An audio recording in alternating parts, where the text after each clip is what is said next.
ಹೌದು, ಮತ್ತೆ ನೀನ್ ಕುಡಿದೇ ಇದ್ರೆ ನನಗೆ ಬೇಜಾರಾಗತ್ತೆ. ಥ್ಯಾಂಕ್ಸ್ ಕಬೀರ್, ಆದರೆ ನಾನು ನಿಜವಾಗ್ಲೂ ಕುಡಿಯಲ್ಲ. ಮತ್ತೆ ನಿನ್ನ ಹಣನ ನಾನು ಬೇಗ ವಾಪಸ್ ಕೊಡ್ತೀನಿ. ನನಗೆ ಹಣದ ಚಿಂತೆ ಇಲ್ಲ. ಕಬೀರ್ ನಿಧಾನವಾಗಿ ಅನ್ವಿತಾಳ ಹತ್ತಿರ ಬರ್ತಿದ್ದ. ಅವನ ಕಣ್ಣುಗಳಲ್ಲಿ ಅವನ ಕ್ರೂರ ಉದ್ದೇಶಗಳು ಸ್ಪಷ್ಟವಾಗಿ ಕಾಣಿಸ್ತಾ ಇದ್ವು. ಅನ್ವಿತಾ, ನಿನ್ ತಂದೆ ಜೈಲ್ಗೆ ಹೋಗೋದನ್ನ ಯಾರಿಗೂ ತಡಿಯಕ್ಕಾಗಲ್ಲ, ನನ್ನ ಬಿಟ್ಟು. ತಗೋ, ಕೇವಲ ಒಂದು ಡ್ರಿಂಕ್, ಜಸ್ಟ್ ಒನ್ ಡ್ರಿಂಕ್ ಕುಡಿದು ಚೆಕ್ ತಗೊಂಡು ಹೋಗು. ಯಾಕಿಷ್ಟು ಯೋಚನೆ ಮಾಡ್ತಾ ಇದೀಯಾ?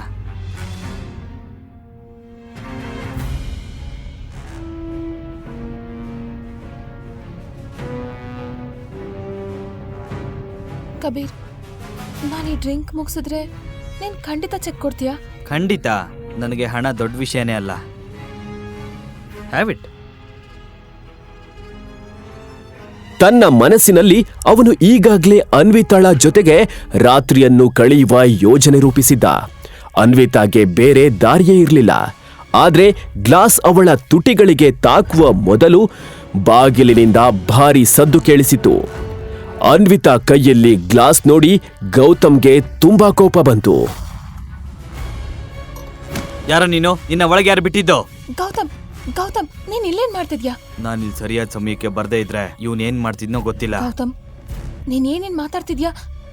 ನಾನು ಇಲ್ಲಿ ಕಬೀರ್ನ ಬಳಿ ಹಣ ಕೇಳೋದಕ್ ಬಂದಿದ್ದೀನಿ. ಅನ್ವಿತಾ, ನಿಂಗೆ ಗೊತ್ತಿಲ್ಲ ಇವನೆಂತ ಮನುಷ್ಯ ಅಂತ. ಏಯ್, ಜಾಸ್ತಿ ಆಯ್ತು ನಿಂದು. ಯಾರ ಹತ್ರ ಮಾತಾಡ್ತಾ ಇದ್ಯಾ? ಒಂದು ಬಿಟ್ಟೆ ಅಂದ್ರೆ.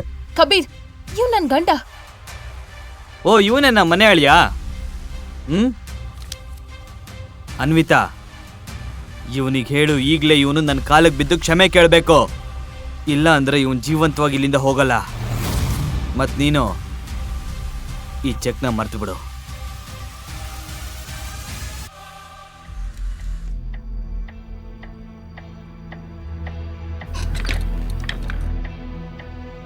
ಏನ್ ಗೊತ್ತಾ, ಇದೇ ರೀತಿ 3 ವರ್ಷದ ಮುಂಚೆ ಒಬ್ಬ ವ್ಯಕ್ತಿ ನನ್ನ ಆಫೀಸ್ಗೆ ನುಗ್ಗಕ್ ನೋಡಿದ್ದ. ಇಂದಿಗೂ ಸಹ ಅವನ ಮನೆಯವರು ಅವನ ಬಾಡಿನ ಹುಡುಕ್ತಾ ಇದ್ದಾರೆ.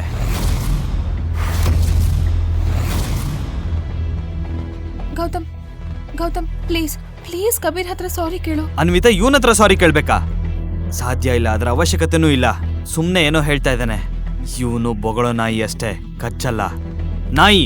ಕಬೀರ್, ಈ ನಾಯಿ ಏನ್ ಮಾಡುತ್ತೆ ಅಂತ ನೋಡು.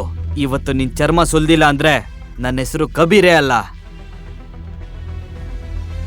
ಗೌತಮ್.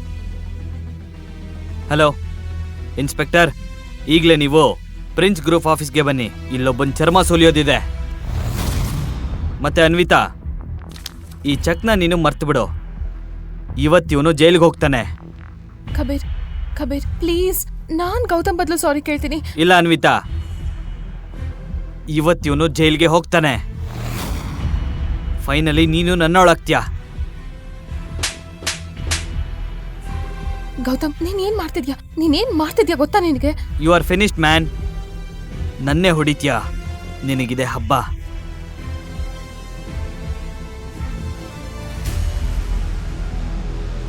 ಡ್ಯಾಡ್, ಈ ನಾಯಿ ನಿಮ್ ಮಗಂಗ್ ಹೊಡಿಯೋಕೆ ಧೈರ್ಯ ಮಾಡಿದೆ. ತನ್ನ ತಂದೆಯ ಸ್ಥಿತಿ ನೋಡಿ ಕಬೀರ್ಗೆ ದೊಡ್ಡ ಶಾಕ್ ಆಯ್ತು. ಎಲ್ಲಿ ಏನಾಗ್ತಿದೆ ಅಂತ ಯೋಚನೆ ಮಾಡುವ ಮೊದಲೇ ಕಾನ್ಸ್ಟೇಬಲ್ ಕಬೀರ್ಗೂ ಸಹ ಕೋಳವನ್ನ ತೊಡಿಸಿದ್ರು ಮತ್ತು ಮೊಣಕಾಲಿನ ಮೇಲೆ ನಿಲ್ಲಿಸಿದ್ರು. ಇನ್ಸ್ಪೆಕ್ಟರ್, ನಿಮಗ್ ತಲೆ ಕೆಟ್ಟಿದ್ಯಾ? ಮಿಸ್ಟರ್ ಕಬೀರ್ ಆನಂದ್, ನಾನು ನಿಮ್ಮನ್ನ ಮತ್ತೆ ನಿಮ್ಮಪ್ಪನನ್ನ ಜನರಿಂದ ಹಣ ಲೂಟಿ ಮಾಡೋದಕ್ಕೆ ಮತ್ತು ಮೋಸ ಮಾಡೋದಕ್ಕೆ ಹಾಗೂ ಎಷ್ಟೋ ಹುಡುಗಿರ್ ಬಾಳ್ ಹಾಳು ಮಾಡಿದಕ್ಕೆ ನಿಮ್ಮನ್ನ ಅರೆಸ್ಟ್ ಮಾಡ್ತಾ ಇದೀವಿ. ಡ್ಯಾಡ್, ಇವನ್ ಏನ್ ಹೇಳ್ತಾ ಇದ್ದಾನೆ? ಶೇಖರ್ ಮತ್ತು ಆನಂದ್ ಮುಖಾನೆ ಏನಾಗಿದೆ ಅಂತ ಎಲ್ಲ ಎಕ್ಸ್ಪ್ಲೈನ್ ಮಾಡ್ತಾ ಇತ್ತು. ಆದ್ರೆ ಅನ್ವಿತಾಗೆ ಏನು ಅರ್ಥವಾಗ್ಲಿಲ್ಲ. ನನ್ನ ಹೆಂಡತಿಗೆ ಡ್ರಗ್ ಕೊಡೋದಕ್ಕೆ ಪ್ರಯತ್ನ ಪಟ್ಟ. ಮತ್ತಿದ್ರಲ್ಲಿ ಯಾವ ಡ್ರಗ್ ಅಂತ ಪ್ಲೀಸ್ ಚೆಕ್ ಮಾಡಿ. ಪೊಲೀಸ್ ಇನ್ಸ್ಪೆಕ್ಟರ್ ತನ್ನ ಹ್ಯಾಂಡ್ ಕರ್ಚೀಫ್ ಅನ್ನ ತೆಗೆದು ಆ ಡ್ರಿಂಕ್ಸ್ ನಲ್ಲಿ ಇಟ್ರು. ಆದ್ರೆ ಇಟ್ಟ ತಕ್ಷಣವೇ ಹ್ಯಾಂಡ್ ಕರ್ಚೀಫ್ ನ ಕಲರ್ ಬ್ಲೂ ಆಗಿ ಬದಲಾಯಿತು.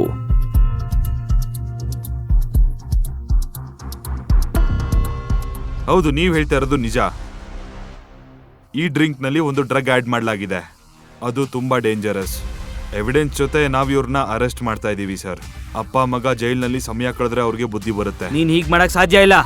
ನಾನು ಈಗ್ಲೇ ಕಮಿಷನರ್ ಹತ್ರ ಮಾತಾಡ್ಬೇಕು. ಡ್ರಿಂಕ್ಸ್ನಲ್ಲಿ ಡ್ರಗ್ಸ್ ಇದ್ದ ವಿಷಯವನ್ನ ಕೇಳಿ ಅನ್ವಿತಾಗೆ ತುಂಬಾ ಶಾಕ್ ಆಯ್ತು. ಕಬೀರ್ನ ನಿಜವಾದ ಮುಖ ಅವಳ ಮುಂದೆ ಬಯಲಾಗಿತ್ತು. ಅನ್ವಿತಾ, ಗೌತಮ್ ಬಳಿ ಹೇಳಲು ಬಹಳ ವಿಷಯವಿತ್ತು, ಆದ್ರೆ ಅವನು ಅನ್ವಿತಾಗೆ ಏನು ಹೇಳುವ ಪರಿಸ್ಥಿತಿಯಲ್ಲಿ ಇರಲಿಲ್ಲ. ಅನ್ವಿತಾ ಭಯ ಪಡೋ ಅವಶ್ಯಕತೆ ಇಲ್ಲ. ಅವನ್ ಮಾಡಿದ ತಪ್ಪಿಗೆ ಅವನಿಗೆ ಸರಿಯಾಗಿ ಶಿಕ್ಷೆ ಆಗುತ್ತೆ. ಗೌತಮ್ ಅವನ ಜೇಬಿನಿಂದ 30 ಲಕ್ಷದ ಚೆಕ್ ಅನ್ನ ತೆಗೆದುಕೊಂಡು ಅನ್ವಿತಾಗೆ ಕೊಟ್ಟ. ಇಲ್ಲೋಡು, ಮಾವನ್ನ ಬಿಡಿಸೋದಕ್ಕೆ ನಾನು ಹಣ ಅರೇಂಜ್ ಮಾಡಿದ್ದೀನಿ. ಆದ್ರೆ ಇಷ್ಟ ಹಣ ಇಷ್ಟು ಬೇಗ ಹೇಗೆ ಅರೇಂಜ್ ಮಾಡ್ದೆ?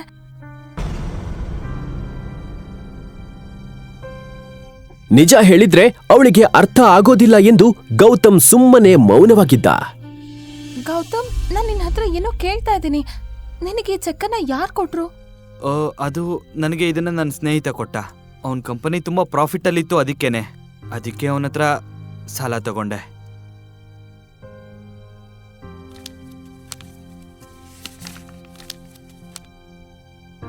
ಅನ್ವಿತಾ ಶಾಕ್ನಿಂದ ಆ ಚೆಕ್ ಅನ್ನು ನೋಡ್ತಾ ಇದ್ಲು. ನಾವ್ ಈ ದುಡ್ಡನ್ನ ಆರಾಮಾಗಿ ಕೊಡ್ಬೋದು.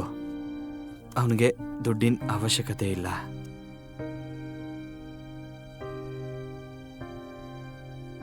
ಅನ್ವಿತಾ, 40 ನಿಮಿಷ ಬಾಕಿ ಇದೆ. ನಾವು ಶೋರೂಮ್ಗೆ ಹೋಗ್ಬೇಕು. ಎಲ್ಲ ಕಾಯ್ತಾ ಇರ್ತಾರೆ. ಇನ್ನೊಂದ್ ಕಡೆ ಅನ್ವಿತಾಳ ಅಮ್ಮ ಮತ್ತು ಅಪ್ಪ ಅದೇ ಶಾಪ್ನಲ್ಲಿದ್ರು. ಅವರ ಸುತ್ತ ಗಾರ್ಡ್ಸ್ಗಳು ನಿಂತಿದ್ರು.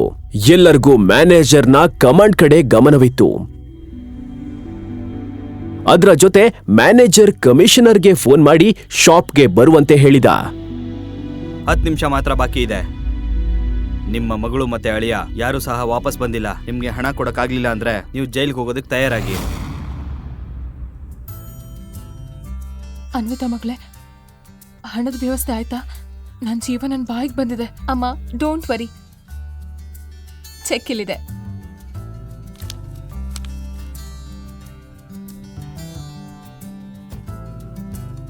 ನೋಡು, ನಾನು ಹೇಳಿದೆ ಅಲ್ವಾ, ಕಬಿ ನಮಗೆ ಖಂಡಿತ ಸಹಾಯ ಮಾಡ್ತಾನೆ ಅಂತ. ಅವ್ನು ತುಂಬಾ ಒಳ್ಳೆ ಹುಡುಗ ಮತ್ತೆ ಶ್ರೀಮಂತ. ನಿನ್ನ ಗಂಡ ಗೌತಮ್ ತರ ಅಲ್ಲ. ನೋಡು ಗೌತಮ್, ನೋಡು, ಯಾವತ್ತೂ ನೀನು ಇಷ್ಟ ಹಣವನ್ನ ನೋಡಿರೋದಕ್ಕೆ ಸಾಧ್ಯ ಇಲ್ಲ. ಕಬೀರ್ ನನ್ನ ಮಗಳ ಸ್ನೇಹಿತ. ನೀನಿವತ್ತೇ ಅವಳಿಗೆ ಡೈವರ್ಸ್ ಕೊಡು. ನಾನು ನನ್ನ ಮಗಳನ್ನ ನಿನ್ನಂಥ ಜೊತೆ ನೋಡೋದಕ್ಕೆ ಇಷ್ಟಪಡಲ್ಲ. ನನ್ನ ಮಗಳಿಗಾಗಿ ನಾನು ಏನೇನೋ ಕನ್ಸ್ ಕಂಡಿದ್ದೆ. ನೀನು ಅವಳಿಗೆ ಗಂಟು ಬಿದ್ದೆ. ಅಮ್ಮ, ನೀನ್ ಏನ್ ಮಾತಾಡ್ತಾ ಇದ್ಯಾ? ಅಲ್ಲಾಗಿದ್ದು ನೀನ್ ಸುಮ್ನಿರು. ನಿನಗೆ ಒಳ್ಳೇದ್ಯಾವ್ದು ಕೆಟ್ಟದ್ಯಾವ್ದು ಅಂತ ಗೊತ್ತೇ ಆಗಲ್ಲ. ಈಗಲೇ ಡೌನ್ಲೋಡ್ ಮಾಡಿ ಕೇಳಿ ರಾಯಲ್ ವಾರಸ್ತಾರ ಕೇವಲ ಪಾಕೆಟ್ FM ನಲ್ಲಿ.